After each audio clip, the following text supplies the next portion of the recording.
Bueno, la cuestión que 12 horas 41 minutos aquí en la ciudad de Buenos Aires. Tenemos en línea al abogado, presidente del Consejo Académico de la UNMED, ex ministro de Educación de la Nación. Un placer para nosotros tener a Nicolás Trota. ¿Cómo estás, Nicolás? Fernando Riva aquí. ¿Qué tal, Fernando? ¿Cómo estás? Muy Muy, buenos días. muy bien, muy bien, muy bien. Muy contento de tenerte en el programa. Acá estamos con Tony Lizano y el equipo. A ver, Nico, el desprestigio de Milei avanza a pasos agigantados, ¿no? Derrotas políticas en el Parlamento, en diputados, en el Senado, los casos de corrupción que ya están suman de Libra hasta los audios estos, hay 4 en fila. Eh, Algunos analistas dicen, eh, se puede permitir esto porque de última no tiene a nadie de una densidad política enfrente importante. Y yo quería preguntarte, el peronismo se está reorganizando lentamente, viene de una derrota. Eh, Justamente, ¿cómo están planteando esa reorganización? ¿Cuáles son los objetivos? Me imagino que todo esto es de cara al 2027, ir de a poco formando algo que pueda significar una alternativa para el pueblo argentino, ¿no? Sí, yo creo que el proceso electoral de 7 de septiembre, como el del 26 de octubre, van a ser dos pasos que van a contribuir al proceso de reorganización del peronismo. No creo que en ese sentido el desafío de construir un marco de unidad y un peronismo claramente opositor, ¿no? En esta etapa, cuando digo claramente opositor, porque se incluye a todos los gobiernos provinciales, algunos de los cuales en este primer año y medio fueron dubitativos en términos del cuestionamiento de las políticas de Milei, pero hoy asumieron ese compromiso de cara a este proceso electoral y un compromiso que seguramente van a sostener en los próximos 2 años. Permite, por un lado, mantener una posición unívoca en términos de oposición a la agenda de Milei en el Congreso Nacional para intentar contener el daño de las políticas que quiere desplegar Milei. Hablo del daño económico, el daño social, pero también muchas de estas medidas encorsetan la posibilidad de recuperación de la Argentina en términos posteriores. Y por el otro lado, que estos ejercicios electorales sean un primer paso también para construir una alternativa de cara al 2027, que creo es el gran desafío que tiene hoy el peronismo. La elección del 7 de septiembre es una elección inédita, ¿no? No, realmente nadie, yo creo que hay toda una cuestión de ensayo y error de cómo se puede realizar y bueno, y creo que todos vamos a aprender un poco de qué es lo que pase allí. Entiendo que los intendentes y los concejales me da la impresión por una cuestión de cercanía que tienen, que son absolutamente importantes en ello. Y bueno, vos sos candidato a diputado nacional y me gustaría preguntarte cómo estás, cómo ves vos esta elección, que realmente es nueva, es muy distinta para todos. Bueno, va a ser un ejercicio, como vos planteás, distinto a todos los procesos electorales anteriores, ¿no? El hecho que en las 8 secciones electorales vamos a elegir, encabezando el proceso, diputados provinciales o senadores provinciales, más allá de, por supuesto, la elección local, distrital de concejales a la cabeza. Sí, claro. Entonces creo que ahí vamos a estar frente a un hecho inédito, que es fundamental de cara a el posicionamiento político no solo de la provincia de Buenos Aires, sino del efecto que este proceso electoral va a tener en todo el país, ¿no? Porque el resultado de septiembre va a ser un marco de influencia directa a todo el proceso electoral en las 23 provincias y la ciudad de Buenos Aires de cara a las elecciones de finales de octubre. Entonces creo que eso es muy importante y que a partir de lo que ha sido, ¿no?, la situación macroeconómica de las últimas semanas, el hecho que empiezan a florecer las peores consecuencias del modelo económico y social de Milei, pero al mismo tiempo estos hechos que han sacudido la política, ¿no? La corrupción en el corazón del gobierno de Milei, la corrupción en cabeza de la hermana de Javier Milei, como es Karina Milei, a partir de lo que ha sido el anuncio de estas llamadas que se han transitado, y que se han hecho públicas, me parece que es fundamental en ese sentido, ¿no?, que la sociedad se exprese en el mes de septiembre y que tengamos un resultado electoral muy, muy positivo. Nicolás, ¿cómo estás? Soy Antonio Lizano. En referencia a lo que venís hablando, que le estabas comentando a Fernando, te quería preguntar por dos cuestiones. Lo de la repercusión del caso Españolo, que cada vez suma más funcionarios, recién también lo mencionaba Fernando por el tema de Luna Menem, pero además ayer hubo un dato que quedó medio tapado, pero que también fue fuerte en lo económico, que es el aumento del dólar de 30 y Casi pico 40 de pesos, casi 40 pesos, que como todos sabemos en la Argentina, de tiempos inmemoriales, cada vez que sube el dólar, suben los precios. ¿Vos creés que eso, digamos, este caso de Españolo, va a afectar, va a repercutir en la elección de septiembre en la provincia de Buenos Aires? ¿Cómo lo analizás vos? ¿Qué información tenés? ¿Cómo lo ves? No, yo creo que va a terminar afectando. Me parece en ese sentido que, por supuesto, que este caso de corrupción y las decisiones que está tomando la justicia en avanzar con claridad en todo el proceso de investigación va a tener un impacto, ¿no? Que se relaciona, por supuesto, creo que más allá de este caso en particular, a lo que son las consecuencias del modelo económico. No vemos una economía nuevamente en una fuerte recesión. Vemos un marco de inestabilidad macroeconómica muy fuerte, que por supuesto repercute en la situación general y en el humor social. Ahora, esa inestabilidad es consecuencia de las malas decisiones económicas del gobierno de Javier Milei, que ha sostenido en parte una supuesta tranquilidad cambiaria a partir de un proceso de endeudamiento que se agota, ¿no? Distinta sería la realidad de nuestro país si no hubiese existido un segundo préstamo como aporte de campaña que tuvo Javier Milei en cabeza del Fondo Monetario Internacional, como ocurrió en el gobierno de Mauricio Macri. Así que yo creo que todo eso va a tener un marco de fuerte repercusión en el proceso electoral de septiembre y que creo que lo vamos a tener que analizar en detalle, ¿no? Y que, como les decía al comienzo, por supuesto eso va a repercutir en el proceso electoral de octubre. A ver, Nico, vos sos candidato a diputado nacional en octubre por la lista de Fuerza Patria. Fuerza Patria tiene un motor indudable que es el peronismo, una fuerza que, bueno, siempre ha sido combatida, la han querido destruir, ya casi 80 años de la misma historia. Te quería preguntar por dos cosas. La primera, el peronismo tiene, como en todas las épocas, un liderazgo y la presidenta del Partido Justicialista, Cristina Fernández de Kirchner, está presa.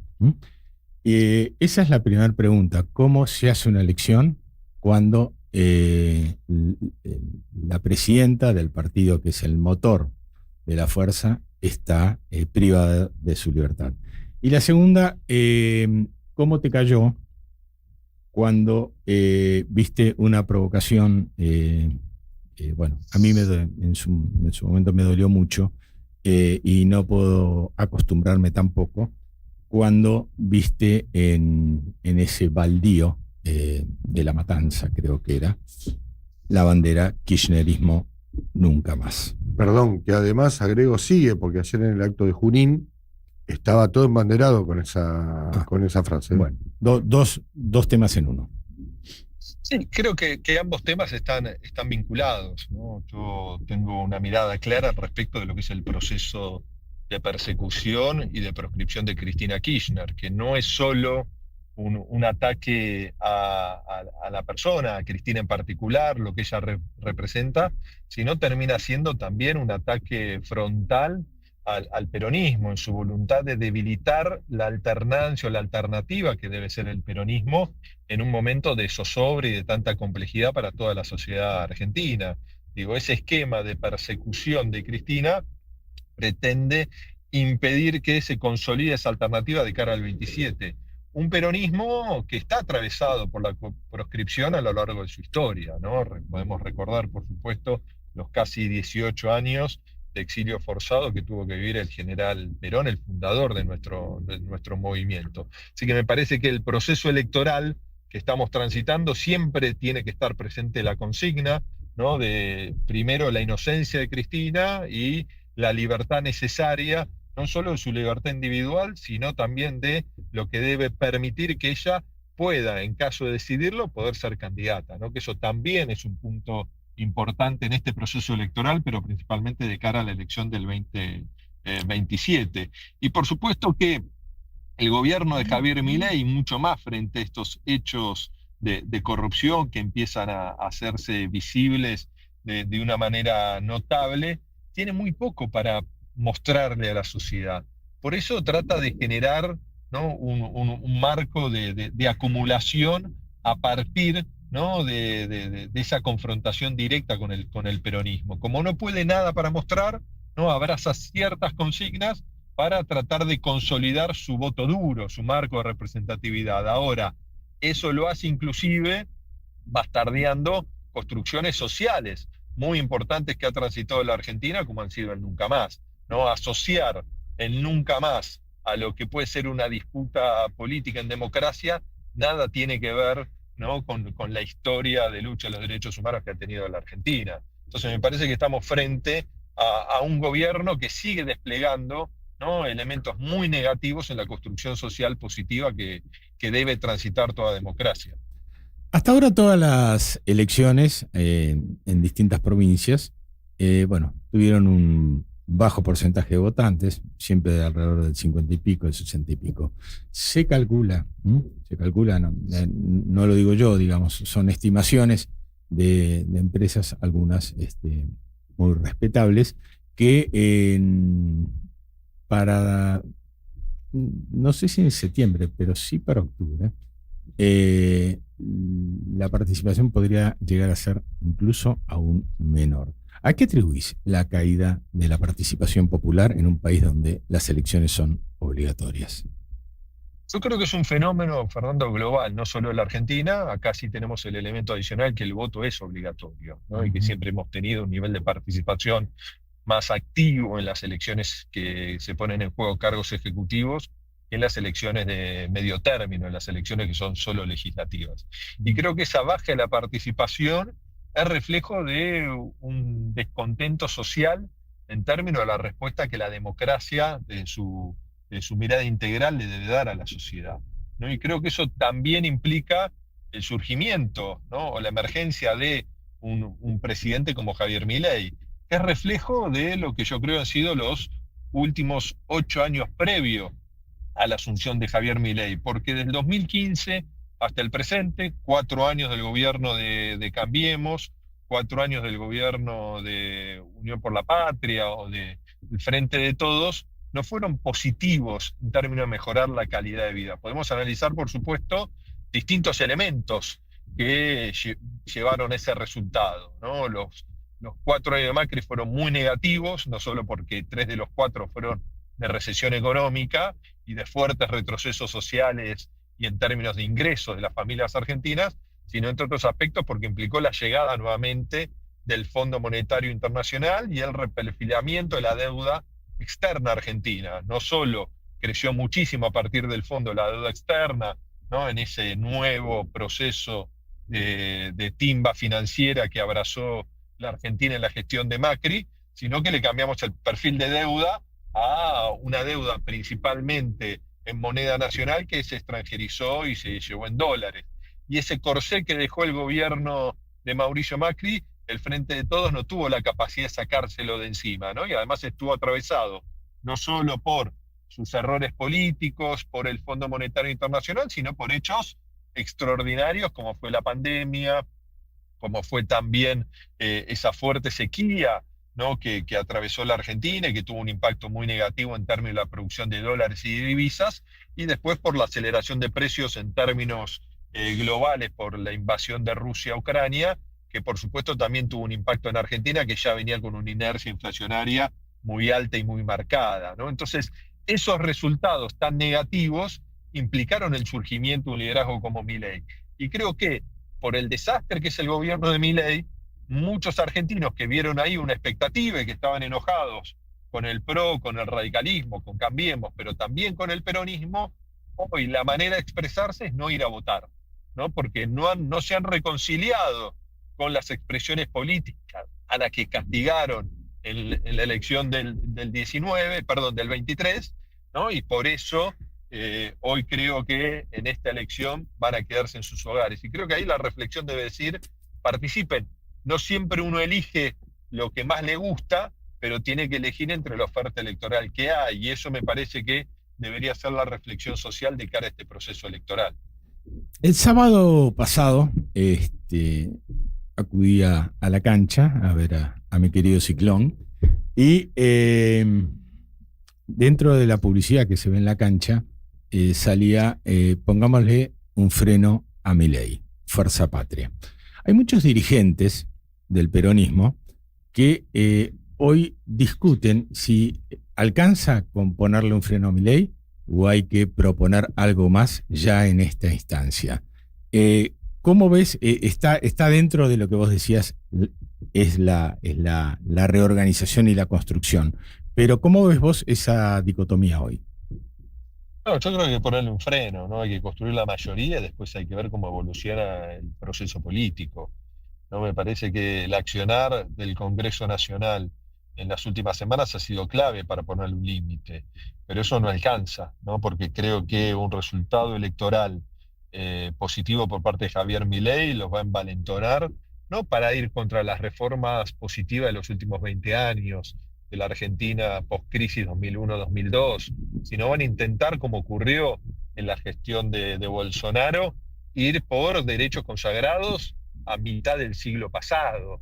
Entonces, un esquema de flexibilización laboral, de pérdida de derechos del sector trabajador, o una reforma inconsulta que permita o que posibilite debilitar el sistema previsional, van a ser ejes de la agenda de un gobierno de ajuste, de un gobierno que pretende mercantilizar derechos, que parece que uno vale la cantidad de dinero que tiene, ¿no? Un gobierno que impulsa la ruptura de cualquier lazo de solidaridad, ¿no? De lo gregario, de lo colectivo. Entonces creo que en ese sentido el peronismo tiene que liderar ese proceso de contención del impacto negativo de estas políticas y, por supuesto, ver cómo avanza el gobierno, un gobierno muy endeble, un gobierno con un presidente que demuestra muchísimas limitaciones personales en el ejercicio de la máxima responsabilidad política que tiene un presidente en la Argentina,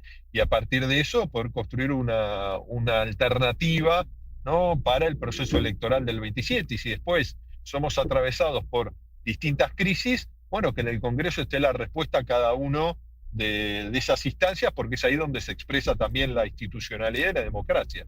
Sí, y donde empezó a también imponerse con el rigor de los números, ¿no? Algo que no, por supuesto. A través del veto venía surfeando el presidente hasta ahora. Nico, te agradezco mucho este rato con Noticias Urbanas. Bueno, ya volvemos a charlar. Todavía queda bastante en la campaña. Te mandamos un fuerte abrazo, ¿sí? Muchísimas gracias a usted por el tiempo. Un abrazo. No. 12 horas 59 minutos, Tony. Te agrego una última. Dale. Para reforzar lo que decías del Ule Menem.